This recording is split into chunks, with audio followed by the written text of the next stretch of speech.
que essa campanha é mais do que somente eleger o Lula. É uma campanha fora Bolsonaro, para a gente ter uma vitória política, uma vitória eleitoral e uma vitória ideológica. Nós perdemos apoio de parte importante da sociedade brasileira durante as eleições de 2018. E nós temos que recuperar isso. E isso é uma tarefa árdua que será feita por muita gente no país inteiro, mas que ainda precisa de um certo tempo.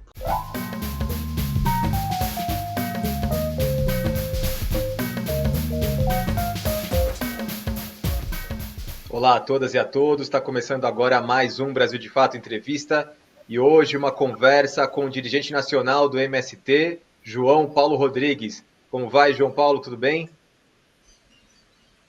Olá, muito bem, um prazer enorme falar com vocês, um prazer novamente estar aqui debatendo os desafios da política na atual conjuntura.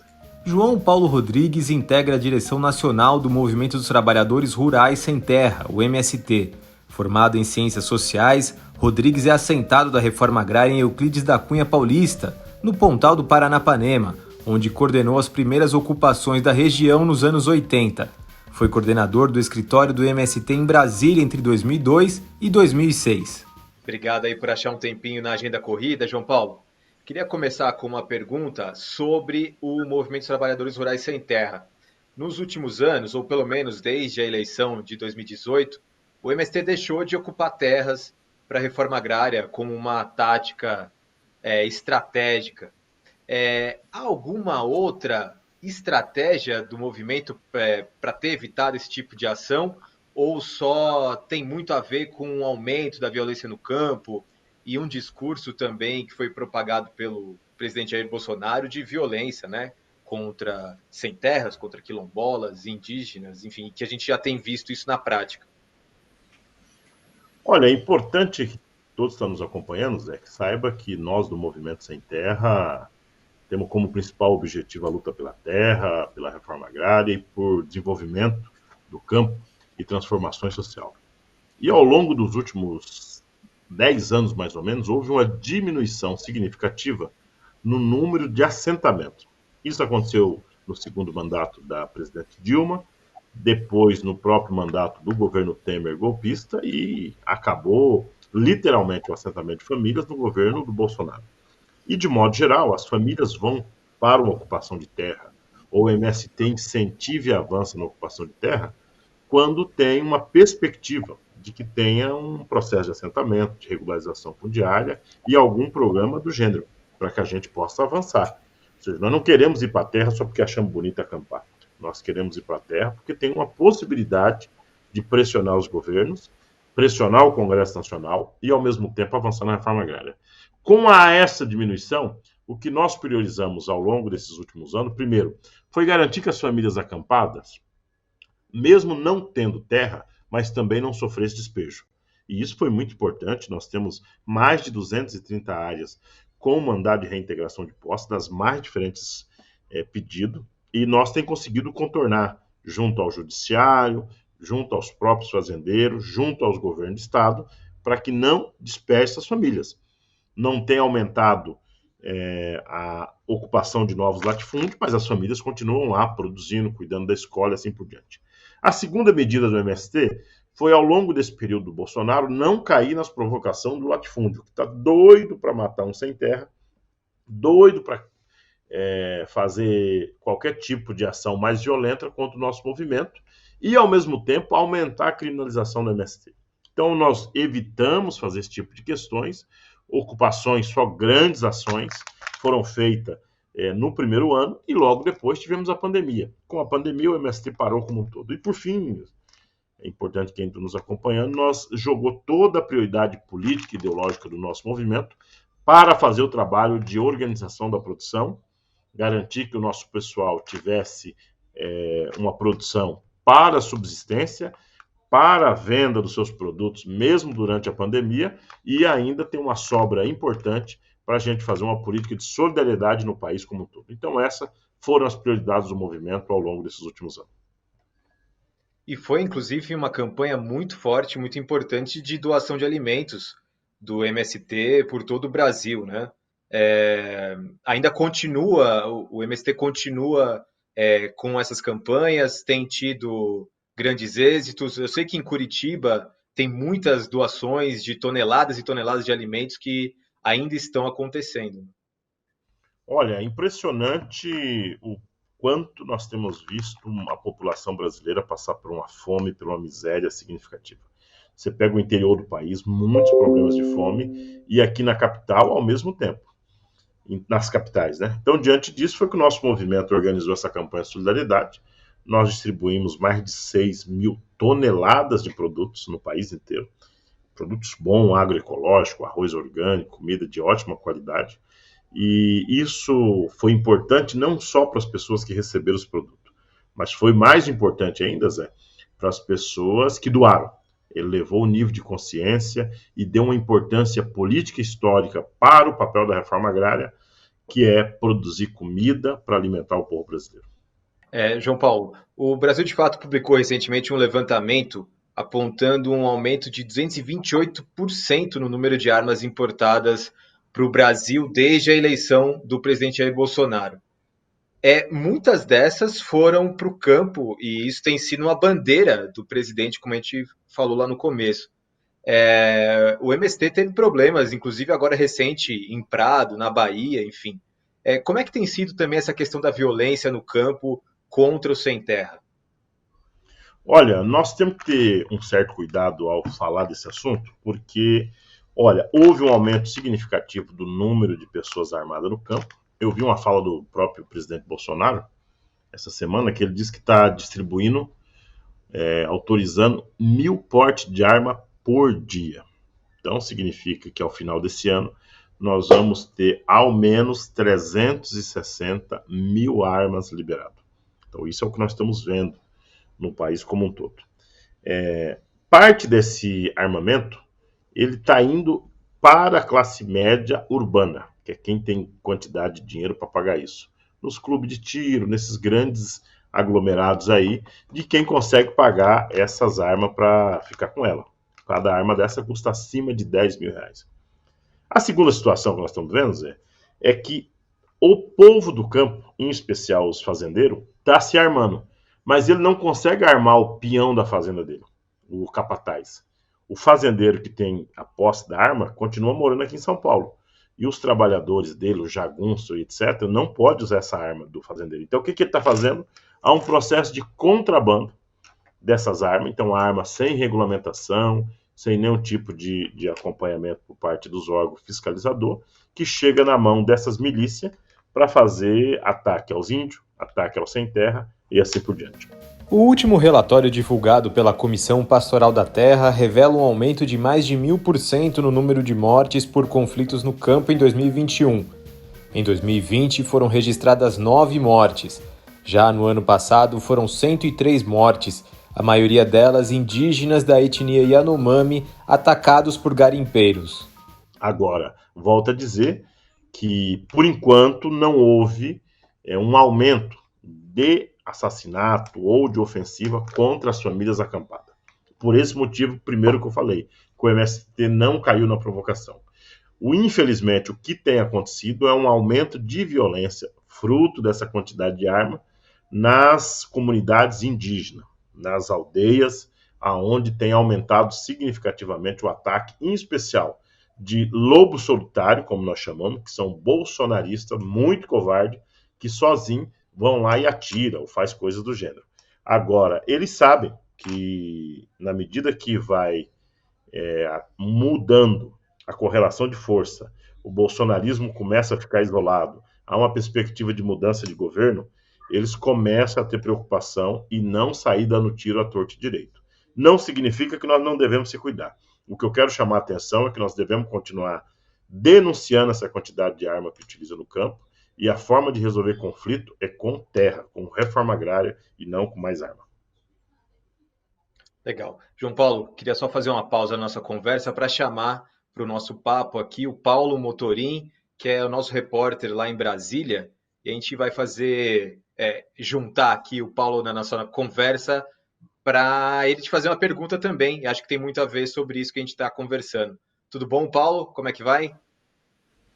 Olá, José. Olá, João Paulo. Muito obrigado pela oportunidade de participar dessa conversa aí entre vocês. Aqui de Brasília, a gente sempre tem a preocupação de olhar muito para a política. A gente sabe que o MST, além da atuação no campo, tem um olhar atento também para o processo político que vive o país. Estamos em ano eleitoral, o ex-presidente Lula lidera todas as pesquisas de opinião na corrida eleitoral pelo Palácio do Planalto. Queria saber qual a leitura que o MST está fazendo da eleição, se ela já está ganha, acredito que o movimento acredita que não também, mas qual é o papel do MST nessa conjuntura e, em caso de vitória, se o MST vai vir aqui para Brasília para garantir a posse do Lula, pensando que o Bolsonaro e seus apoiadores podem, inclusive, tentar fazer algo similar ao que ocorreu nos Estados Unidos, no Capitólio, fazer uma espécie de Capitólio brasileiro. Então, a leitura do MST sobre as eleições e se, dia 1º de janeiro de 2023, o MST estará aqui em Brasília para garantir a posse numa eventual vitória do ex-presidente Lula. Olha, o MST está convencido que nós temos que derrotar o Bolsonaro. Nós estamos certos que o Lula é o nosso melhor candidato e temos certo que nós vamos ter que brigar muito para ganhar essas eleições. Nós não somos daquele que está acreditando que a eleição está dada. Na esquerda tem 3 vertentes sobre isso. A vertente número 1, que acha que a eleição já ganhou, que a gente tem que se cuidar em casa e deixar chegar outubro. Há uma vertente que acha que nós estamos com um inimigo muito perigoso e que aí tem que fazer aliança com tudo que é de direita, de centro.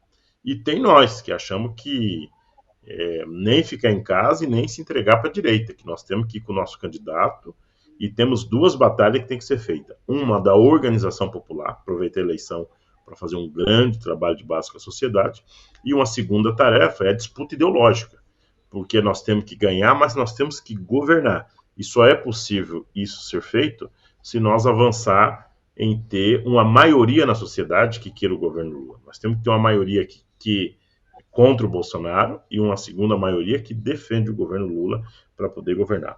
Eu sou da tese, viu, Paulo, que eu acho que os bolsonaristas é muito covarde para poder querer fazer qualquer ação parecida com o que foi os Estados Unidos. Minha preocupação maior não é o pós-eleição. Eu até acho que eles vão fugir tudo para os Estados Unidos, como foi feito com os outros ministros. Eu acho que a nossa preocupação maior é agora, na pré-campanha, na distribuição de fake news, que eles são treinados nisso, nas ações que eles vão fazer com distribuição de cargo e muita grana, porque eles estão com o governo, e ao mesmo tempo a aliança que eles podem vir fazer, tanto com o Centrão, para a distribuição de mais emenda parlamentar e assim por diante, e os aumentos que eles vão dar de regalia para a área militar, tanto no âmbito estadual como federal. E isso confundiu o jogo. Agora, o MST vai estar nas ruas, agora, durante a campanha eleitoral, organizando os comitês popular, disputando voto a voto, disputando as consciências das pessoas. Nós vamos estar na posse do Lula e nós vamos estar depois no governo pressionando ele para que atenda às pautas históricas da classe trabalhadora. Então, nós queremos, sim, estar nas ruas agora, durante e depois. Essa é a nossa expectativa. Maravilha, João Paulo. Muito obrigado. José, muito obrigado pela oportunidade aí de participar dessa conversa e vou seguir acompanhando sua entrevista com o João Paulo nesse mais um BDF Entrevista. Valeu, obrigado, Paulo. Ô, João Paulo, dizem que vai ter carnaval, né? No final do ano. Tá represado todos esses anos, né? De pandemia e parece que vai ter carnaval no final do ano. Mas, enquanto isso, como você citou, tem todas essas questões envolvidas no processo eleitoral, a distribuição de orçamento, né, que tem sido feita aí para o Centrão, para as polícias. Já houve, inclusive, uma tentativa do Bolsonaro de convencer setores armados a apoiar alguma insurreição, né? Principalmente no dia 7 de setembro do ano passado. Você ainda teme isso ou acha que esses setores estão mais tranquilos e vão aguardar democraticamente esse processo eleitoral? Olha, é muito difícil prever isso, porque tudo vai depender de uma correlação de força. Olha, Se tiver uma disputa muito acirrada com o Bolsonaro e com o bolsonarista, eu acho que ele pode usar de tudo, inclusive das áreas de segurança, Forças Armadas e assim por diante. Se nós tivermos uma situação parecida com que nós temos hoje, que o Lula pode ganhar no primeiro turno, eu acho que as Forças Armadas e todos os demais órgãos vão se comportar porque eles sabem do risco que é qualquer aventura deles e depois ter que responder junto à Justiça Brasileira e junto aos demais órgãos que compete o cuidado sobre isso.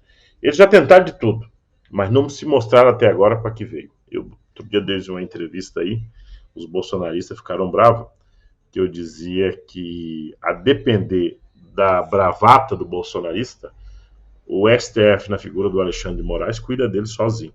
Não precisa nem envolver o conjunto da República nem da sociedade. Agora, se não houver uma correlação de força favoráveis a nós, aí sim, precisa de uma intervenção maior por parte do Estado brasileiro, mas mais acima de tudo, é das ruas. Essas eleições e nós empurrar o fascismo, a extrema-direita, para o canto ou para o esgoto, é com o povo na rua. Não tem outra alternativa.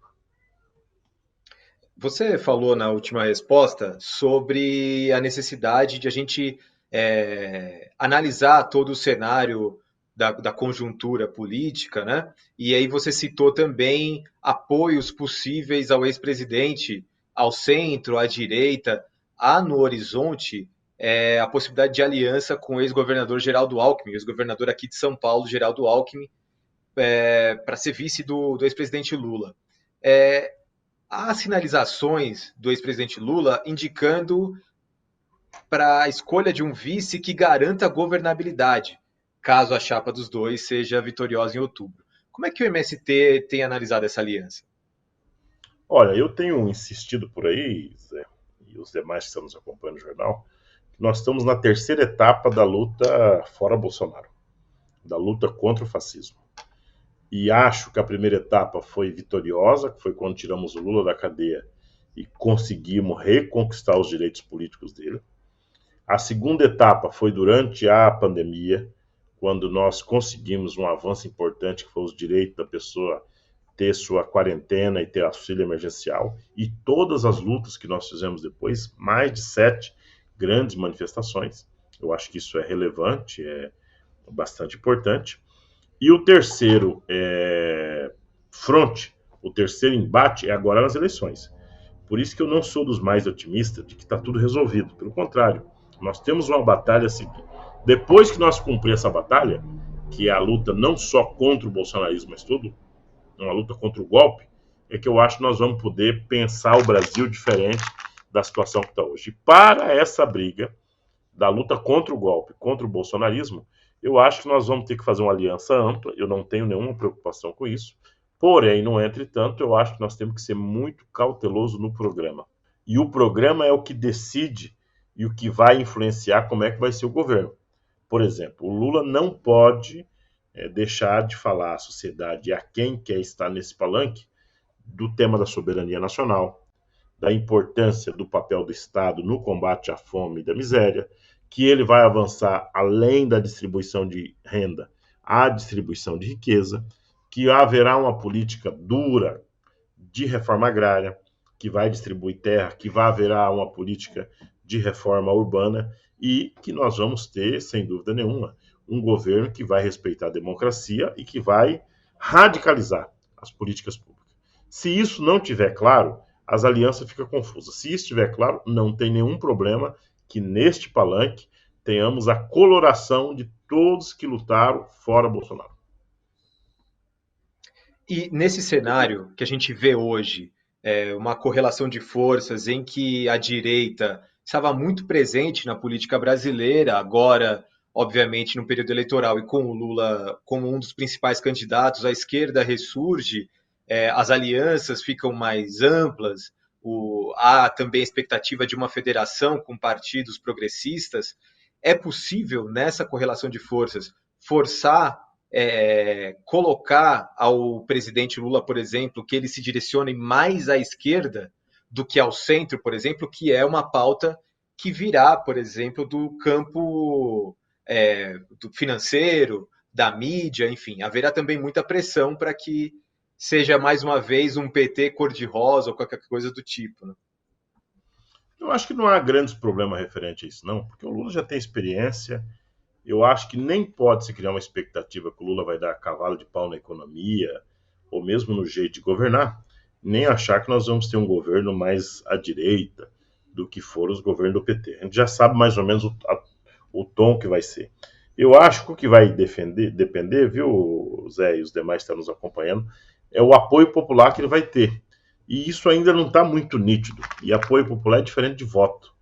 Ou seja, quais são as forças reais da sociedade que vai estar com Lula, independente do que vai acontecer no próximo período. Eu acho que isso é que vai definir o tamanho da força e as possibilidades de mudança. Eu acho que já foi sinalizado algumas áreas, né? Por exemplo, não deixar privatizar e o que for privatizado durante esse ano ser estatizado, no caso da Eletrobras. Eu acho que já há sinais de que o presidente Lula haverá uma forte política social, haverá sinais que não vai compactuar com o preço de combustível da forma como vai estar. Agora, não acredito que o Lula verá força suficiente para ainda avançar, por exemplo, em projetos de reforma tributária, de distribuição de riqueza a partir das grandes fortunas. Não vejo ainda que tem materialidade na sociedade para ele dar esse salto. A vontade nossa é essa, que ele possa esticar um pouco a corda em direção à desigualdade social e à distribuição de riqueza, e não somente de renda. Para isso, eu acho que nós vamos ter que fazer uma campanha muito dura. Por isso que eu quero chamar a atenção que essa campanha é mais do que somente eleger o Lula. É uma campanha fora Bolsonaro, para a gente ter uma vitória política, uma vitória eleitoral e uma vitória ideológica. Nós perdemos apoio de parte importante da sociedade brasileira durante as eleições de 2018. E nós temos que recuperar isso. E isso é uma tarefa árdua que será feita por muita gente no país inteiro, mas que ainda precisa de um certo tempo. Você comentou na última resposta, principalmente, sobre a articulação da classe trabalhadora, de ir para as ruas. A gente teve um período muito interessante no ano passado, em que as pessoas de fato foram para a rua, apesar da pandemia, apesar dos altos índices de contaminação ainda no Brasil. Você acha que é possível retomar essas manifestações de rua e dar o caráter, o tom da política para o período eleitoral? Olha, como é que está organizado o calendário? Nós vamos ter uma mobilização agora no 8 de março, durante todo o mês de março. Depois nós temos uma luta grande contra os despejos, que a medida provisória e a decisão do STF encerra dia 31 de março. Depois nós vamos ter o abril com muitas mobilizações, em especial no tema do campo, questão ambiental. E por fim o 1º de maio, que é onde a classe trabalhadora virá para a rua dizer somos contra essa política econômica que só aumentou a fome e o desemprego, mas ao mesmo tempo essa classe trabalhadora precisa sinalizar o que ela vai querer para o próximo período. Eu desconfio que tem 3 assuntos que virão para a pauta.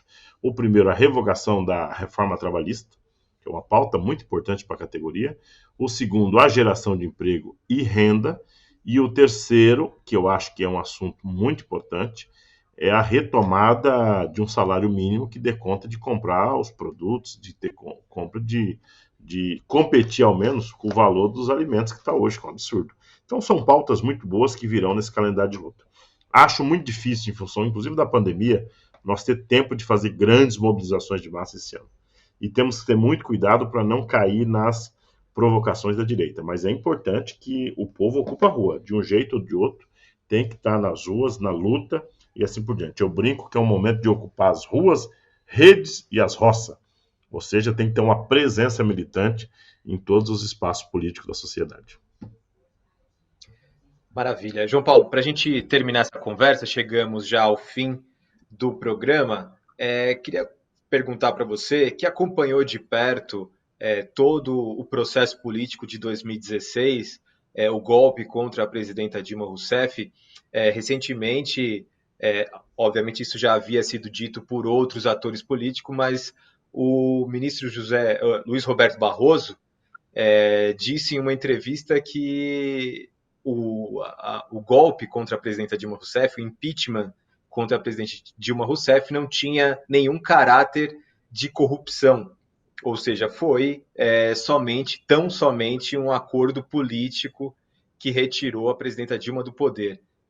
Você, que acompanhou esse processo de perto, que esteve no dia a dia, como é que lida com isso e como é que você vê essa questão da representatividade dessas autoridades nesse momento fazendo esse meia-culpa? O que quer dizer isso? Vida dura. Eu acho que há uma mudança importante de correlação de força na sociedade e vai começar a fase agora do eu avisei, da autocrítica, eu acho que fomos enrolados, ou seja, tudo isso vai aparecer. Agora, o que é importante que a sociedade saiba e o conjunto da esquerda é que nós temos uma classe média combinado com a classe dominante que é muito vacilona. Elas andam a depender dos interesses econômicos e sociais dela. Não tem nenhum compromisso com o que nós, esquerda, defendemos. Se você for ver a fotografia de quando a Dilma foi votar no Congresso Nacional, ou mesmo, votar não, se defender no Congresso Nacional no Senado, ou quando a Dilma saiu do Palácio do Alvorada, você vai ver quem estava lá com ela. Isso vale para quando o Lula estava preso em Curitiba, quem é que saiu com o Lula, quem eram as bandeiras que estava ele, quando foi o Lula preso. E hoje você vê uma mudança. Agora, é importante nós valorizar essa autocrítica.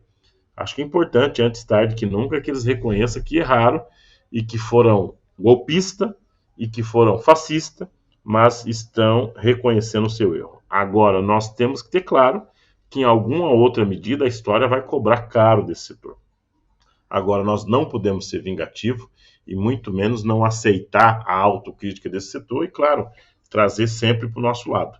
Agora, eu tenho uma imagem do depoimento da Dilma lá em Brasília, que era a presença de uma única das figuras do mundo artístico, do Chico Buarque. Ou seja, mas o Chico Buarque teve junto na luta contra a ditadura, na luta contra o Fernando Henrique, na luta com o Lula, foi visitar o Lula, teve Cadil e continua no mesmo lado. Se você for pegar a CUT ao mesmo tempo, se você for pegar o PT e o MST, teve junto. Agora, houve essa oscilação. E é da vida. Nós temos que não tratar isso como fígado. Nós temos que tratar isso como política, como decisão das forças. Agora, foi golpe, erraram, e a história vai cobrar a fatura alto de quem participou desse golpe. E não tenho dúvida que os que defenderam a prisão do Lula também estão na mesma situação e possivelmente quero que eles se arrependam e voltem a tempo de eleger o Lula presidente e devolver o mandato ao presidente Lula. João Paulo, muito obrigado por esse papo, obrigado por arrumar um tempinho aí na agenda. Obrigado, viu? Zé, eu que agradeço a oportunidade, estamos sempre firmes, continue seguindo o lindo debate da conjuntura política que vai acontecer esse ano, que eu acho que isso engrandece o nosso Brasil, engrandece a nossa esquerda, e acompanhe sempre pelas redes sociais e pelo jornalismo do Brasil de Fato. Grande abraço, tamo junto.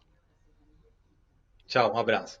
E você que nos acompanha em casa, muito obrigado. Semana que vem, no mesmo horário e local, temos mais uma entrevista. Tchau, tchau.